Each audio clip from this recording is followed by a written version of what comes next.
We are just about ready for the NHL Conference Finals to begin. Today we're going to do a preview of the Eastern and Western Finals. I'll give you my thoughts and predictions coming up next.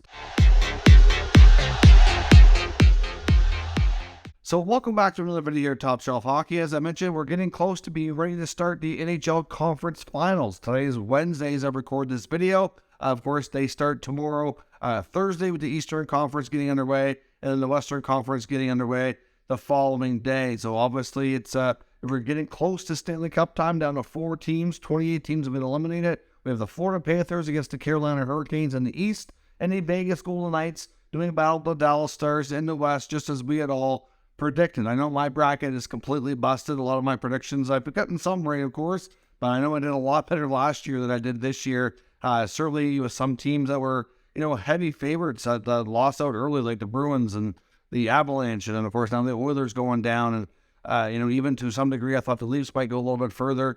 Certainly get a lot of predictions right and a lot of predictions wrong, so we'll see how this goes. But in my opinion, I think they're going to have 2 really good series. There is potential that they could go longer, but sometimes when you get to the third round, you get teams that are getting tired and beaten up, and sometimes you see them go a little bit quicker than you might expect. So we'll have to wait and see how that goes. But let's start with your Eastern Conference final preview and prediction here. So the Florida Panthers against the Carolina Hurricanes. A quick recap on how we got to where we are. The Florida Panthers have knocked out 2 of the really top teams in not only their division, but in the entire league, defeating the Boston Bruins in a comeback series. Of course, they were down 3-1. They came back to win the final 3 games to win that series 4-3. They rode that high into the series against the Maple Leafs, and they knocked them out a lot easier, 4-1. So obviously they won the final 3 games against the Boston Bruins, 4-5 against Toronto. So obviously that's 7 of their last 8 games that they've won. They've been on quite a roll, quite a tear, and we'll see what they'll bring to Carolina. I'm sure they're a confident group that's feeling good, and we'll analyze how things are going to go for them. The Carolina Hurricanes have had, I wouldn't say an easy time getting here, but certainly out of the 4 teams remaining, I think they've kind of gone through their opponents a little bit easier than a lot of the other ones that we're talking about here. The Canes obviously defeated the New York Islanders in the first round, 4-2, and then they went on to beat the Devils 4-1 as well. So obviously the Panthers and the Hurricanes both had a 5-game series here in the second round. They both had a few days extra off, which is good to kind of get repaired and rested up and get the guys healed up from injuries. Most players are dealing with something at this time of year, especially with the grind of the playoffs. So, we'll see how things make out. So we're going to do a comparison here. We're going to compare goalies. We're going to compare the top goal scorers of each team. Take a look at which teams has an advantage between special teams, goals against, and kind of come to our conclusions of what we feel is going to happen here. So at the end of the day, I think the goaltending situation could be pretty tight. I think this could be a very low-scoring series. Maybe they'll surprise us. Scoring has certainly been up in the playoffs. Typically, it's quite common to see tight, low-scoring, checking games in the playoffs. We have seen a lot more offensive outbursts than I think a lot of us probably would have predicted. And I'm not quite so sure that's going to continue, at least not in this series. I would be quite surprised if we see some high-scoring games, like 5-4, 6-5. I wouldn't suspect that. But there's also been some things happen in this playoffs that I would not have predicted. You're looking at a duo here of Sergei Bobrovsky going against Freddie Anderson. Of course, neither goaltender started game 1 of the round 1 series for their effective teams here. Alex Laine got things started for the Panthers, and he wasn't even doing too bad when they switched to Bobrovsky. It's not like he did really poorly or anything like that. They were close, tighter games, but the team needed a change. Maurice wanted to go with more experience. And then Bob has been on a run. In Freddie Anderson's case, they started with Antti Ranta. Freddie Anderson even missed a little bit of time due to injury. But since he's been in, he's made 6 appearances. He's been 5 times, though he's gotten the start and the decision in the game. And Freddie's 5-0. Bob is 7-2. So Bob has appeared in 9 games where Anderson's appeared in 6 where he got the decision or 5. So they're certainly not goalies that have played every game. But obviously you get some rest in there too, which will be a factor. Sergei Bobrovsky is rocking a .918 save percentage, but Anderson in his appearances have made a .931 save percentage. So certainly, excellent results. The goals against average for Bobrovsky is 2.82, but Freddie Anderson is 1.8. So as hot as Bobrovsky has been, certainly Freddie Anderson is got better stats right now. But you could probably make an argument that Bobrovsky has faced a much higher offensive talented teams than Freddie has. If you take a look at the teams that the Hurricanes have played, with the Islanders and the Devils, now the Devils do have some offensive firepower, but the Hurricanes certainly have a really strong defensive front, arguably stronger defensively than Florida. That also helps to factor all that in here. But the Bruins and the Leafs are very, very strong offensive teams. Certainly, higher firepower deep through their lineup than the teams that the Hurricanes face. At least I feel that's fair to say. So at the end of the day, though, the Panthers did a good job of shutting down those teams as well. But their goaltenders, in both cases, have certainly had a lot to say about that. Right now, the top scorer from the Hurricanes is Matthew Tkachuk with 16 points. Although I do feel it's fair to say in the Leafs series, the last 2-3 games, he was fairly quiet. He did pick up a few assists, but certainly wasn't quite as effective as he was early in the series. But at the end of the day, he's played a big role in his team's success and is the leading scorer right now. So 16 points. Of course, they've played slightly more games than Carolina, but the high scorer on Carolina right now, Sebastian Aho, with 10 points. The Hurricanes have a very balanced approach here. They have a very much team-friendly approach as well. So they need to get the scoring spread out, because if they're not getting a bunch of players contributing, that tends to be when they struggle. Fortunately for them, they haven't seen too many struggles and had a very successful season. Special teams-wise, if you look at the breakdown here, power play, Florida's set 27.6%, as to Carolina's 18.9%. So Florida's had a better power play so far in the playoffs. Penalty killing, no, completely different story. The Panthers are rocking a 65.8% success rate, which is absolutely terrible. And of course, that certainly went up against some pretty strong power plays, but still, you'd expect it to be better than 65%. You would think it'd at least be 75% at the very least, if not more.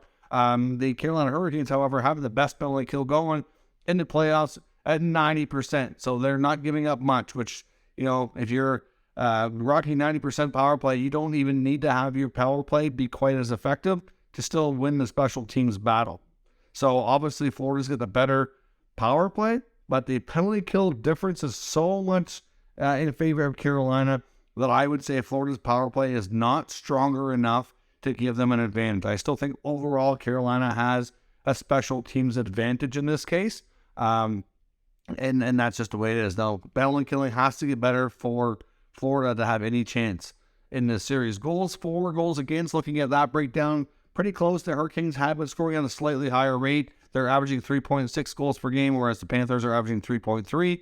And goals against wise, Carolina also has the edge, only allowing 2.5 goals per game, whereas the Panthers are allowing 3.08. So the lots of advantages here towards Carolina. They have a better penalty kill. They're averaging more goals for, fewer goals against. And even though the power play is not quite as strong, it's certainly, more, at least it's in a respectable range. They have to take it seriously for sure, especially when you get a penalty kill percentage like Florida does. Carolina's probably going to be able to expose that a little bit and maybe be a little bit more successful in the power play than they were previously. So the only real advantage I'd give Florida out of this special teams or all these breakdowns is the power play, and it's not huge. Although, Carolina's got the better advantage that way. They definitely have the better D-core. There's no doubt about it. When you look at team defense, the Carolina Hurricanes blue lines is probably the best and left in the playoffs, in my opinion. Goaltending-wise, like I said, between Bobrovsky and Freddie Anderson technically has the better stats. My concern with Bobrovsky is he going to run on the gas? Because a lot of the experts say with Bobrovsky is he tends to play it better when he has more breaks and doesn't have too big of a workload. And he's been, obviously going strong here for a lot of consecutive games. And obviously having a few extra days rest here between series is probably good and helpful for him. We'll have to see where that goes. I mean, Carolina obviously is going to have home ice advantage, so there's that factor as well. And even forward-wise, if you look at the forward groups for each team, I would think you could say that, Florida has probably, fair to say, a little bit more star power with a guy like Matthew Tkachuk, even Curtis Henry, 40-goal scorer. They have a little bit more of the higher level elite players in that regard. But I think Carolina is fair to say that's probably a little bit deeper. It can rely on all their lines to contribute more than Florida. So I do think this is going to be a tough series for Florida. They've continued to defy the odds. You're taking, like I said, two of the top teams, but a big part of that, especially the Florida success against the Maple Leafs, is they were able to use They're forechecked, especially the Bennett Kachuk line and others as well. Like, they forechecked extremely well. They're able to get in, put a lot of pressure on the Maple Leaf defense core, and able to wear them down. I don't think they're going to be able to do that against the Hurricanes. I don't think Slavin and Burns and Pesce, those guys are going to wear down, and they're not going to be, like the Leaf decor. They're way, way stronger. So I think that they'll be able to neutralize that Panther attack a little bit more that way. You got a good goaltender in between, good depth scoring without. So I do think this is going to be advantage Hurricanes. I won't be surprised if it goes either way. To be completely honest, I think if you were going to be in the betting world, you could probably place bets on either team and stand a good chance to be right. I think it's going to be close. I think Florida can give them a good run. And I hate to bet against them for a third consecutive series, but I think Carolina Hurricanes can be the team and take Florida down and slow them down here. I think they can neutralize what they've been able to be successful with and get the job done. They also have multiple goaltenders. They have Ranta, they have Kochekov, they have a strong decor. Like I said, I like a lot about their game. So to me, I'm picking the Hurricanes to win this series. I think it's going to be tight, low scoring, and I'm going to say it's probably going to be, 6 games is usually the way to kind of hedge your bets here, but I'm going to say probably 6, but it wouldn't be shocked if it goes 7 and the Panthers come so close to going to the Stanley Cup final. Now, on to the Western final. We have the Vegas Golden Knights doing battle with the Dallas Stars. These two teams, taking a look at how we got there. Obviously, the Vegas Golden Knights went through the Winnipeg Jets, as well as the Edmonton Oilers. They beat the Jets in 5 games to beat the Oilers in 6. The Dallas Stars, of course, went through the Minnesota Wild in 6 games and had a tough 7-game series against the Kraken. So the Stars have played a couple of extra games compared to Vegas. So they've certainly played a little bit more hockey, a little bit less rest. That may or may not become a factor here. Of course, Vegas will have the home ice advantage in this case. So that could play a factor here as well. Certainly Vegas is a pretty strong home team with that crowd behind them. Now, if you take a look at the goaltending duo, we're expected to see Jake Ottinger of the Stars against Adin Hill of the the Golden Knights, Laurent Brossoit, who started in game 1 of the first round, has been injured. He's not expected back in this series. We're going to be seeing Adin Hill was a backup with Jonathan Quick. We don't know about Logan Thompson. He's in the mix there too, but I'm not sure he's able to back up at this point. And I'm not sure where he's been out so long if they'll turn to him or leave him likely as the number 3 option. If you take a look at the recent level of play, Adin Hill's got a 3-1 record with a .934 save percentage and a .219 goals against. Like, he did a really awesome job against the Edmonton Oilers. Small sample size, but he's been playing out of his mind. Whereas Jake Ottinger is clearly the better goaltender. I think if anybody was going to pick a goalie for their team and want to, have somebody to build around, they're going to go with Ottinger. But he's had his ups and downs throughout the playoffs. He's got an 8-5 record, a .275 goals against, and a .903 save percentage. So it's only 4 games as compared to 13, but Hill has got him outplayed more recently, especially round 2. Ottinger was not overly good. He always bounced back, which was good, but he certainly had his fair share of struggles in that Kraken series, no doubt. So as much as I would normally say Ottinger is clearly the goaltender advantage for Dallas, I have concerns over how he played, and it's going to be difficult to say that he can bounce back and be that dominant goalie that we know he can be, but he could be the X factor in this series. And Jake Ottinger, in my opinion, has the ability to be the turning point and really turn this series towards Dallas's favor. But if he plays like he did against Seattle, I think Vegas is going to light him up more often. They have more deeper firepower, in my opinion, and he can really take advantage if he doesn't play more consistently. So I'm going to say advantage Vegas and goal because of my concerns over how Ottinger has played most recently. If you look at the top scores for each team, Jack Eichel leading Vegas with 14 points, having a bit of a coming out party, which is great for him. Still getting a lot of good contributions from guys like Marchessault and Stone and Chandler Stevenson, etc. Riley Smith got a few goals there as well. But Roope Hintz is the top scorer for Dallas. So he's going to be a handful. He's got 19 points, only behind Connor McDavid in playoff scoring.